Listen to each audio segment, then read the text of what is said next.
یہ کہانی حقیقی واقعات پر مبنی ہے۔ پہچان چھپانے کے لیے نام، مقام اور واقعات کی ترتیب میں تبدیلی کی گئی ہے۔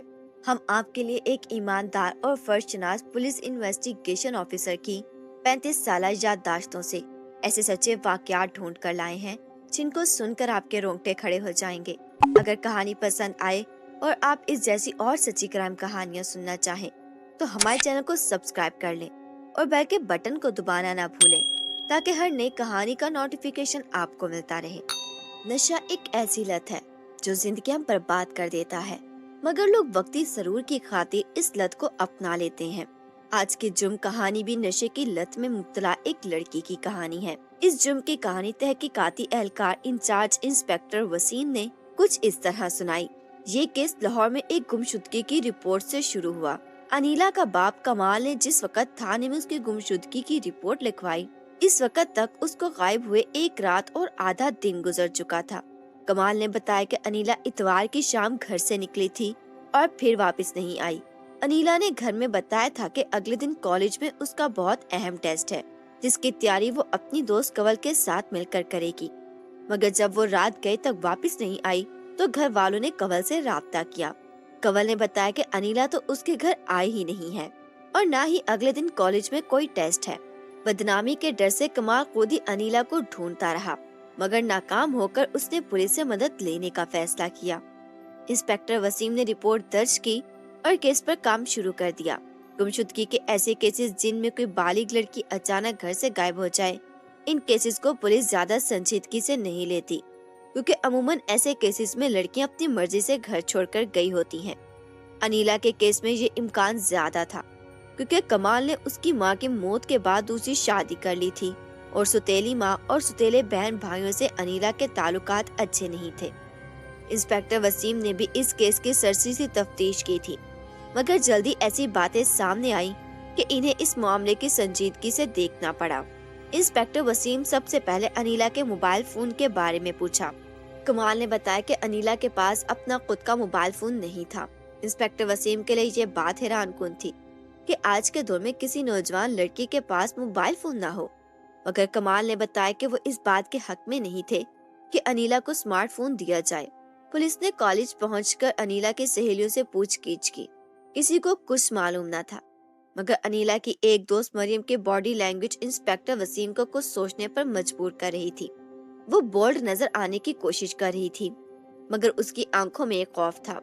وہ بار بار اپنی جگہ بدل کر پولیس کی تفتیش سے بچنا چاہ رہی تھی۔ انسپکٹر وسیم نے مریم سے کافی دیر تک سوالات کیے۔ اس نے ہر سوال کا ایک ہی جواب دیا کہ وہ انیلا کی گمشدگی کے بارے میں کچھ نہیں جانتی۔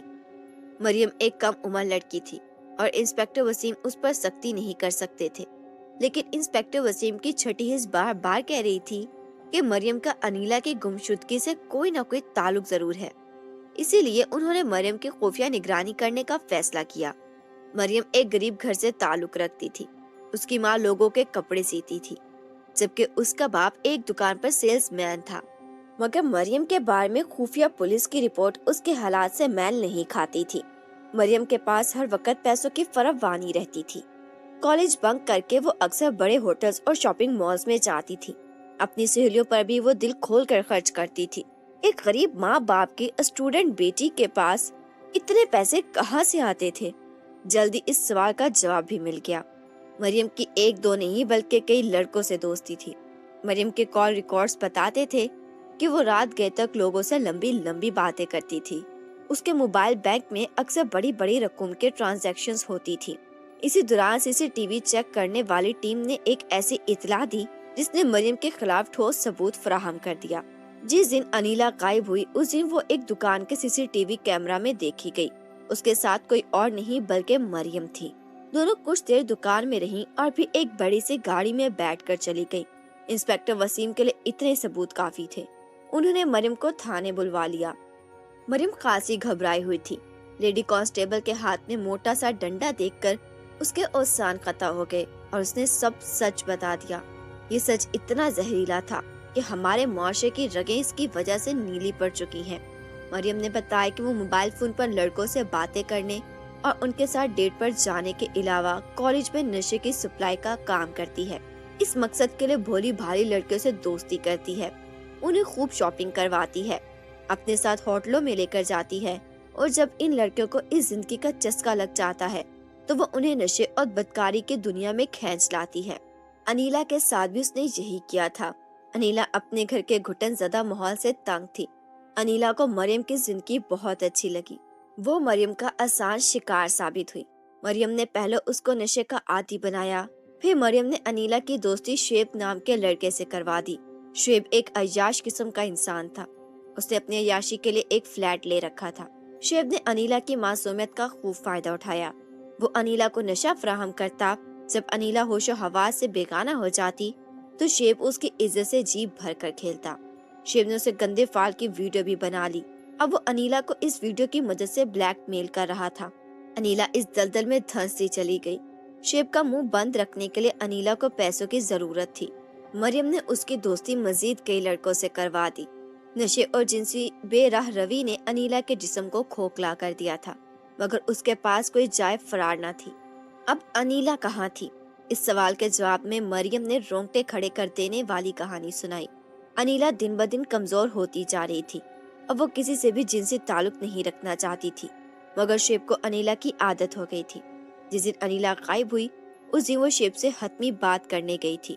اس نے فیصلہ کر لیا تھا کہ وہ اس چکر سے نکل جائے گی، مگر شعیب کو انیلا کی حالت پر ذرا ترس نہ آیا، بلکہ وہ غصے میں آ گیا اور اس نے انیلا کو نشہ کا اوور ڈوز دے کر بے ہوش کر دیا اور اپنے دوستوں کے ساتھ مل کر اس کا گینگ ریپ کیا۔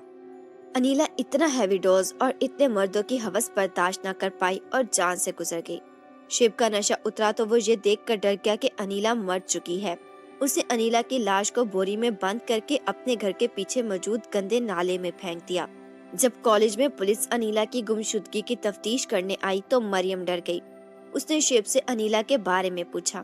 شعیب نے مریم کو سچ بتا دیا، مگر مریم پولیس کے ڈر سے چپ رہی، مگر اس کی خاموشی بھی اس کے جرم کو چھپا نہ سکی۔ انسپیکٹر وسیم نے نہ صرف شعیب کو بلکہ کالج میں نشے جیسی لعنت کو پھیلانے والے پورے گروہ کو پکڑ لیا۔ انیلا کے باپ کے لیے یہ ایک بڑا صدمہ تھا۔ وہ اس احساس جرم میں مبتلا ہو چکا تھا کہ وہ اپنی بیٹی کی حفاظت نہ کر سکا اور وہ بھیڑیوں کی نظر ہو گئی۔ اگر والدین اپنے بچوں کو خود سے قریب رکھیں اور ان کی زندگی کے معاملات میں دلچسپی لیں تو بچے گھر سے باہر سکون کی تلاش میں نہ بھٹکے۔